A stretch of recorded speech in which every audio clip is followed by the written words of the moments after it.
friends, I hope all is well. Now today I will be joined by the incredible Rick Pasqualone, who plays Vito Scaletta in Mafia II and 3. It's funny because when I first started playing Mafia, I was kind of like, I wasn't so sure because I didn't think I was going to get so sucked into the story. But boy, was I wrong. I got immediately sucked in. I loved the characters. And I think it's because I love like Italian stuff. I know it's Sicilian, not Italian, before anyone gets on my bum about that. But it was really a lot of fun. I loved playing it. The mobster aspect of it got me really interested. I did a half an hour commentary about the whole story of Tommy Angelo, and I'm working on one for Vito as well. And yeah, I'm really excited. When Rick agreed to do this, I was very, oh my god, this is really crazy. But yeah, he seemed really lovely, and I'm sure this is going to be a conversation that's going to be incredible. Um, Again, when I played Mafia 2, I didn't expect it to turn into one of my favourite games. Like when I played Mafia, the original or the definitive edition, I thought, nah, I think the other games will be good, but not as good as this. But boy, was I wrong. I was so wrong. That game totally went up to it. I'm playing Mafia 3 currently. I've already played some before, so I am familiar with it. But it didn't really have the same energy to me. Like there's good moments, but I can tell I'm probably gonna get bored really quickly. But yeah, the first two games are incredible. And I really hope you guys enjoy the interview. And if you're a fan of Mafia, give me a like or give us a like. Subscribe and comment for more content, and let me know what you want to see next. I think I have ideas of where I'm going. I've got a couple of interviews coming up which are really exciting. Another Mafia related one, and then I'm going back to my Red Dead roots for another one. So yeah, I hope you guys enjoy this interview, and I'll see you guys soon. Yeah, thank you so much for joining me. I have to admit I'm actually nervous. Don't be nervous. I've done a lot of these interviews, and I'm like, why am I nervous now? Like this is a Don't be weird nervous. thing. Here, I'll put on my glasses. That'll make you less nervous. Oh, there we go. We're twinning now. um, it's funny. I was thinking the other day. I've been asking you to do the interview, and then I realized that Mafia hit its 11th birthday, and Yep. I was like, this is really good timing. Wild, But isn't it? how does that make you feel that Mafia is that age? Do you feel? I was going to do you feel old? I feel it's like my little baby's all grown up. Yeah. Yeah. So we going to college, having its own babies. Yeah, right. Asking for the car um, keys. Yeah. so tell me a bit about yourself. Like I know who you are, but just for anybody who doesn't know who you Who am I? Oh boy, how much time do we have? are. Should I lie down on a couch? Um, I've been an actor for almost 30 years. I grew up in New York, been living in LA for the past 25. Done just about everything there is to do in this business. I started out doing theater in New York, um, off Broadway, on Broadway. I segued into doing movies and TV, and then voiceover work came along, and then that became my primary focus. I mean, I still enjoy doing all those things, but especially during the pandemic, being able to work from home, do voiceover, and not have to worry about putting on pants was a beautiful thing. Yeah, I do think that every time I'm on an interview, I'm kind of like, come on, show me. Are you wearing them? I need to Yeah. know. Are you really wearing pants? Come on. Yeah. um, For the but record, yeah, I how am. have you been coping with the pandemic? I know it's like it's easier for I guess for a VA who's kind of used to it, kind of working from home. But is it being kind of harder or? Oh yeah. I mean, first of all, I mean, I'm sure I'm not the only one. Not being able to travel, not being able to see my family back east, my family in Europe. It's been really hard. It's hard on the kids. Not schools are open now, but I feel for all of them, Mm, from kindergarten to college, that are missing out on these great years. But I don't know. It's been hard, but I have to say I've been very fortunate, very blessed to be able to get through it, surrounded by my immediate family, which is great. Yeah. I mean, I love my job, but I work in care. I look after elder people with dementia, Good for you. and that's been heavy in the pandemic. So again, I think gaming and stuff has been a great escape, and just a bit of difference from reality, I guess. Sure, sure. Um, was Mafia your first video game that you've worked on? No, I had done some other titles. I'm sure people know better than me what they are. I forget some of the names. But that's how Mafia kind of came to me. The gentleman that was directing it at the time, Jack Scalisi, had heard me in another game and kind of liked what I was doing and wanted to just have a meeting with me. He didn't know anything about me at the time. Turns out we're like both from the same neighborhood in New York. He was telling me about the character. I'm like, I think I understand who this guy might be. And Mhm. we started to, this is way, way, way before production really even started. We just kind of wanted to see, who I was and could I sustain, a character for that long, very different from what I'd been doing in the past. Uh, and as luck would have it, it all worked out. Yeah. So I heard that you and Robert Costanzo, who plays Joe, were really, really good friends even before the game. So Not just Bobby Costanzo and Sonny Marinelli, who plays Henry Tomasino. of We're all course, yeah. wonderful friends. We were in the same theater group for years. Uh, Bobby especially is really, really talented actor, remarkably well trained, well read. He comes across as this kind of garrulous kind of neighborhood guy, but he's very, very smart, very good, and he picks up stuff off the page like no one I've ever seen. It's amazing. Wow.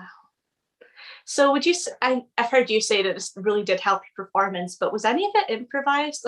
Or were they really strict with your script? During the first, well, what happened was they had a script that was written. This is when 2K Czech had developed the game. They had developed the first game, and then they had written the script for the second game. It was written in Czech. It was then translated by a lovely British gentleman, but in the translation, it kind of became very British. Oh. So there were a lot of Britishisms in the script. As we're reading it, we're going, hey, we're going to get together. We got to queue up over here. And I'm going, wait, what? No, that doesn't sound quite right. So as we were going through the script, me and Bobby and Sonny, we would kind of change it and make it more authentic New York. Mhm. And that was the extent of the improvisation. Once we kind of had it locked down, then it's got to be locked down. They really want, Mhm. especially for cutscenes, they have to match everything, and it takes so much computing power to change stuff. But during those initial read-throughs, we did change quite a bit. We had quite a bit of freedom to overlap each other, work in the same room together, which almost never happens. Mhm. And that was great, helping really create not just the characters, but the relationships. I think that really does help, especially being in the same room. Like if you need to bounce off each other like the way Joe and Vito do, I think that's just perfect. You Totally. can't be like standing like 10 feet away from each other doing those lines. I think it would just not work.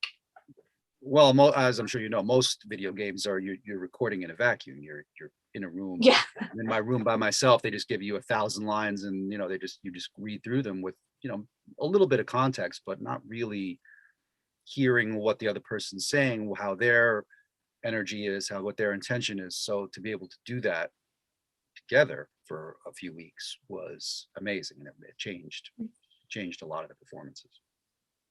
Did you have any idea what the success of the game would bring and what cult following that you'd have? No clue. No clue. Really? For us, it was certainly it was a fun project. It was to be able to play the character from beginning of the game to end of game, was a great treat. Um, and I had no idea. I'm still to this day, I'm not a gamer. I've admitted it from day one. I've never even played Mafia 2. Wow. I've seen a lot of the cutscenes. I've heard, obviously I'm familiar with a lot of the dialogue, but I never played it. Wow. So the fact that it still resonates to this day all over the world Mhm. is amazing to me. It's humbling. It's lovely.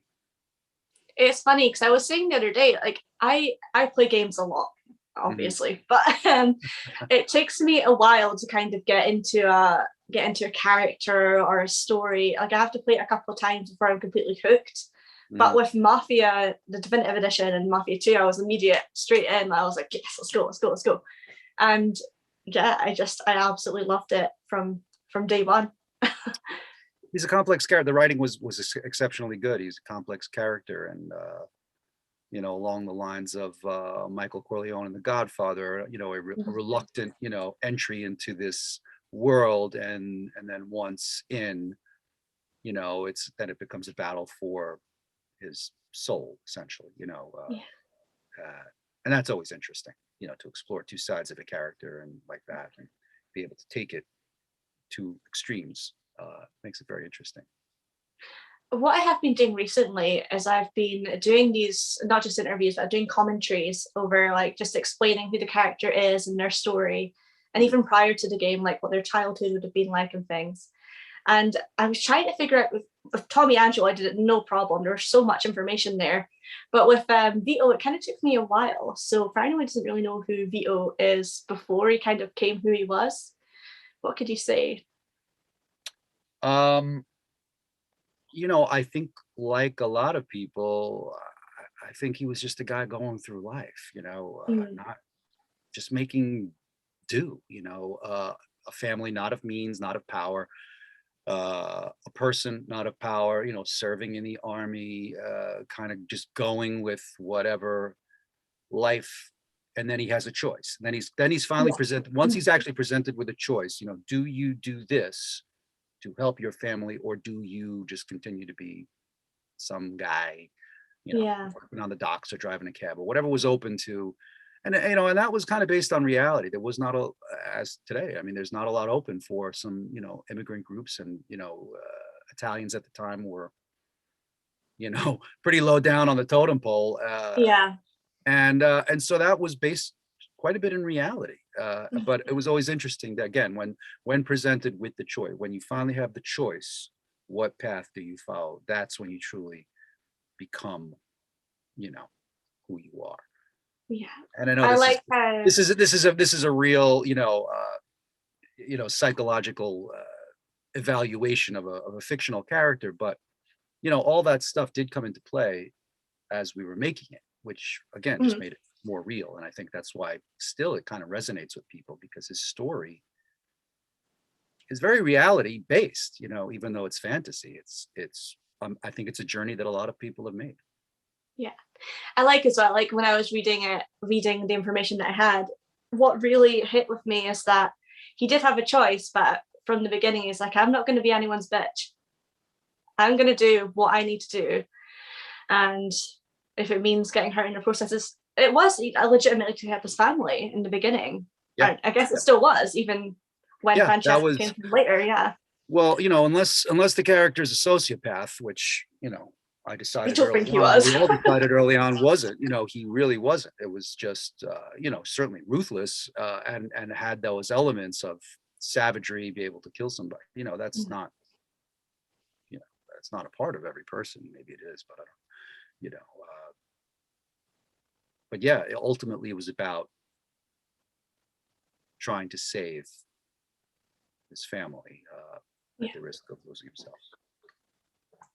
So gaming really helps a lot of people in their mental health as well. And I've touched on this quite a few times. How does it feel if somebody even just slid into your DMs or just went up to you at a con and said, this game has helped me in this way? How does that make you feel as an actor, a father, It's just in it's general? overwhelming sometimes, and through messages, and now through Cameo, which has become an amazing platform. Just people reach out again all over the world, uh, saying how playing the game got them through a dark time, or even right now, struggling with Mm, whatever because of isolation and the lockdown, and that didn't help. But it's amazing that that it's able to be helpful.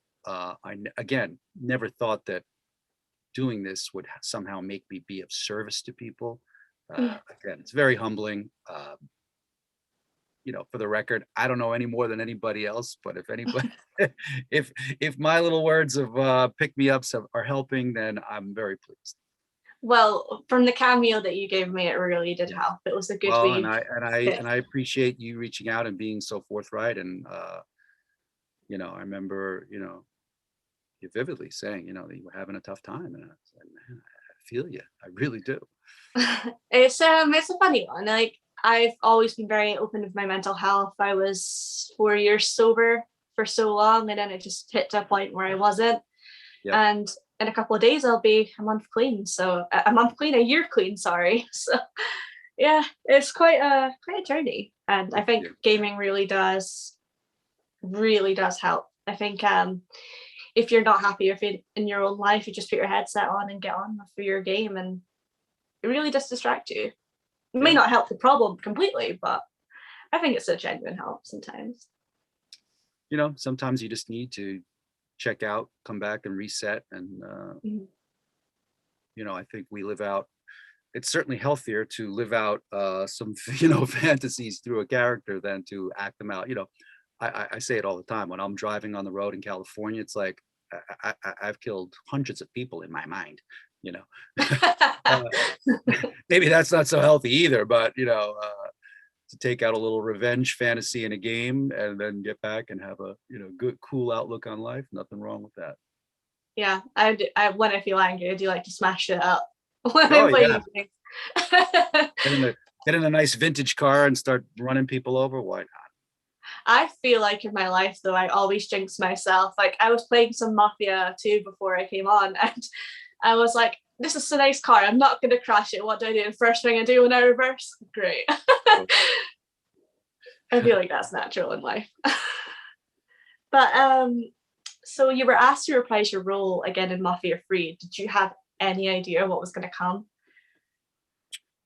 No, not really. I mean, people assume that I know a lot about the inner workings of the gaming world. I don't. I know about as much as you guys do. So when they invited me to come back, I was like, oh, great, cool. And then I've kind of found out after the fact that there was quite a bit of discussion because they were doing more performance capture and whatnot.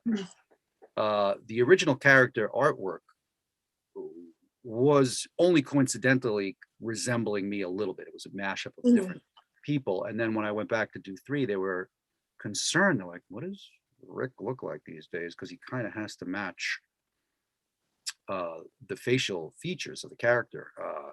Fortunately, I did. And so they went, oh, okay, I guess we can use him again. But that was great fun to be able to, because we didn't do any performance capture with 2. So to be able to walk and talk and bring them to life on the performance capture stage was a lot of fun. So what would you say that your biggest challenge has been as an actor, not just through Mafia, but just in general? What are some of your challenges that you've faced along the way, besides COVID? Yeah, well, it's just a crazy business. I mean, you think you hit, you're never sure where your next job's coming from. It's hard to keep your head screwed on straight. There's a lot of disappointments. It's a lot of no's, a lot of people telling you all kinds of horrible things, and you just kind of, that's part of it's just part of it. And if my kids wanted to go into it, I'd be like, can you do anything else? Yeah.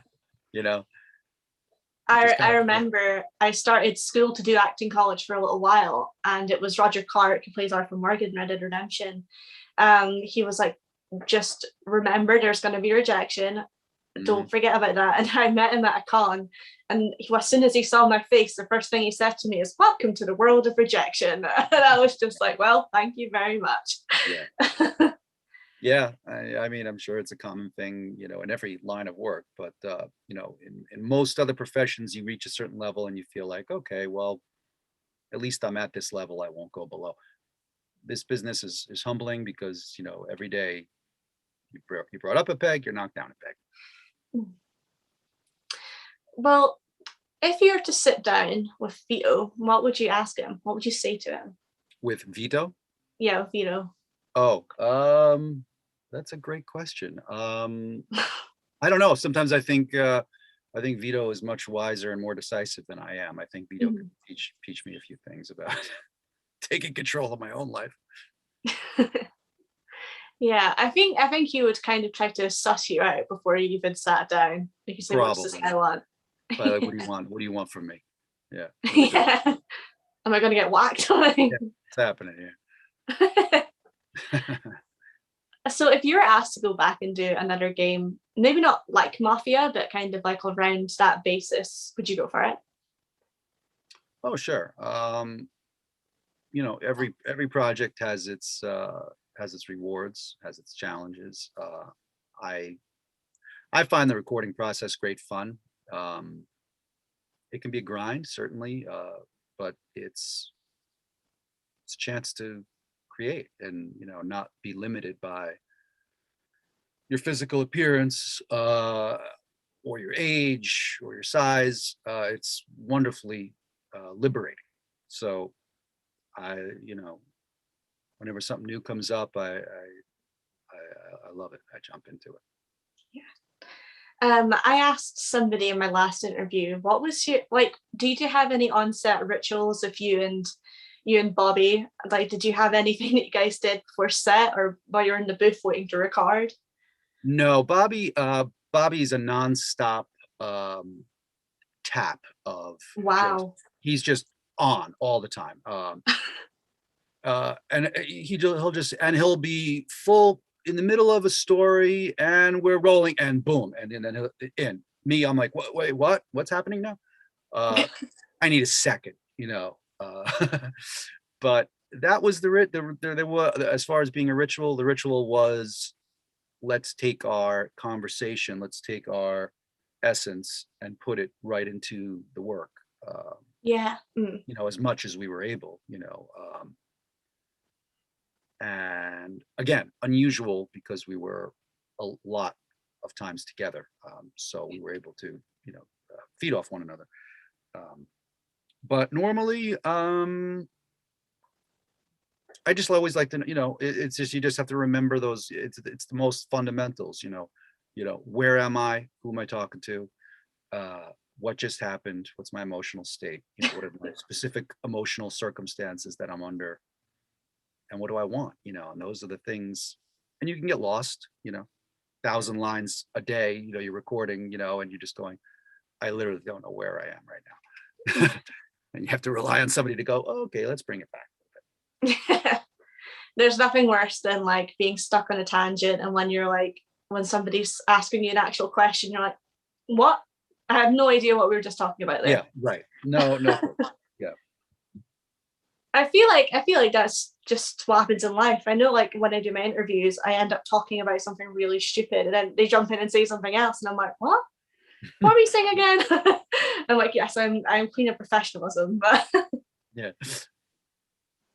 um so what would you say to your younger self, like even before going into acting? I'm sorry, so repeat that, please. What would you say to your younger self? Oh, my younger self. Oy, stay in school. Really? Did you not stay in school? Well, I did go to school. I was lucky. I went to college. I, had a very good education. I could have continued my education. I chose to, go into this.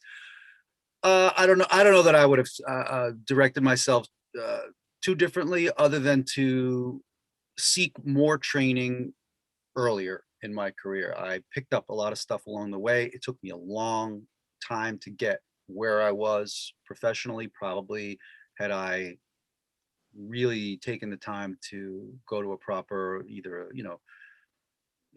theater school or university or something like that, for specifically for performing, I think it probably would have made my earlier days easier, but maybe not. Sometimes the struggle is what defines you. So I don't know that I would tell myself anything different, except be prepared, be open, and embrace everything. Yeah. Well, I know there are many people out there who just appreciate everything that you do, and what Vito has brought for us and everything like that. So what would you say to the people watching right now? Thank you.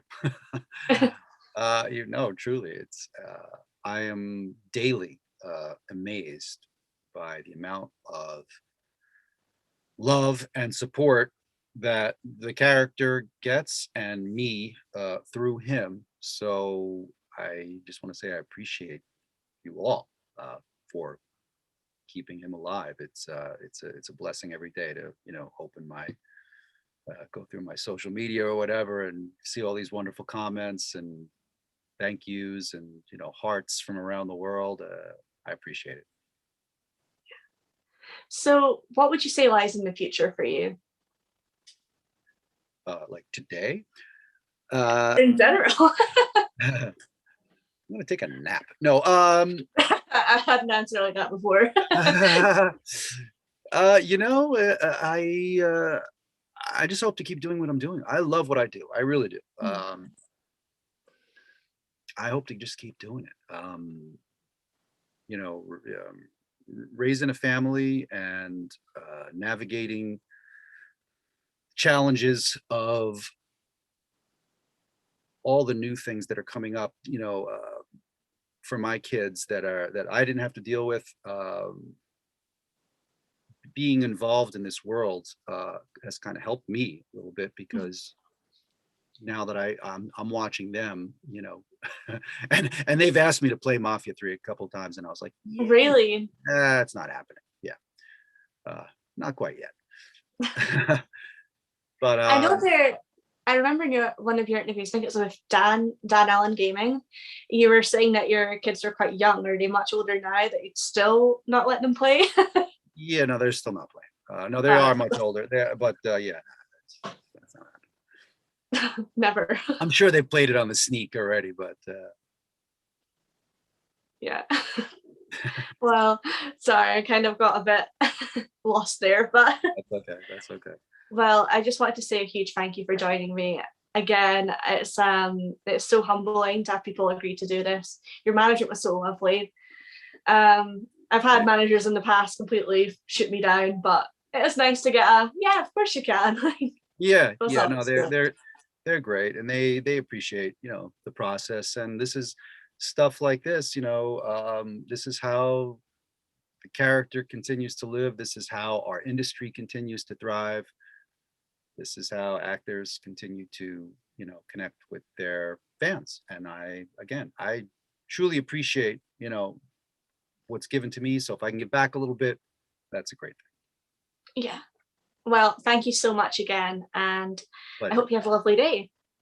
You too, and be well, be safe, love yourself.